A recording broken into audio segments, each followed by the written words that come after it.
Urine ఆగడం ఇవన్నీ మనం మామూలుగా ఎల్డర్లీ మెన్ అంటే పెద్దవాళ్ళల్లో మగవాళ్ళల్లో చూస్తూ ఉంటాము. ఈ మనకి మూత్రపు సంచి కింద ఒక ప్రాస్టేట్ అని ఒక గ్రంథి ఉంటుంది.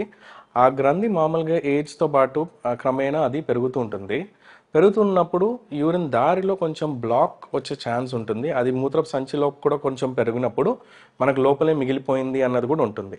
అది సైజ్ బట్టి కాకుండా మనం యూరిన్ పాస్ చేసేటప్పుడు ఆ డైనమిక్స్ ఉంటుంది. దానివల్ల యూరిన్ మనకు మామూలుగా వెళ్ళిన వెంటనే వెంటనే రాకపోవడము, కొద్దిసేపు వెయిట్ చేసిన తర్వాత యూరిన్ రావడము, లేకపోతే యూరిన్ దారిలో కూడా ఆగి ఆగి రావడము, లేకపోతే మనము కొంచెం ప్రెషర్ ఇస్తే కానీ యూరిన్ రాకపోవడము, ఇవన్నీ ఇలాంటివి, లేకపోతే యూరిన్ పాస్ చేసిన లోపల ఇంకా మిగిలిపోయింది, యూరిన్ పాస్ చేసిన తర్వాత డ్రాప్స్ రావడము, ఇవన్నీ దానికి రిలేటెడ్ సిమ్టమ్స్.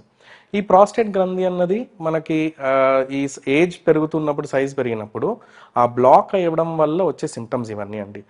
దీనికంటూ మనము మనం దీన్ని కనుక్కోవాలంటే ఒక అల్ట్రాసౌండ్ స్కాన్ చేసి దానిలో యూరిన్ ఎంత మిగిలిపోతుంది అన్న శాతం చూసుకొని దాని ప్రకారంగా దానికి మందులు ఇవ్వడం జరుగుతుంది.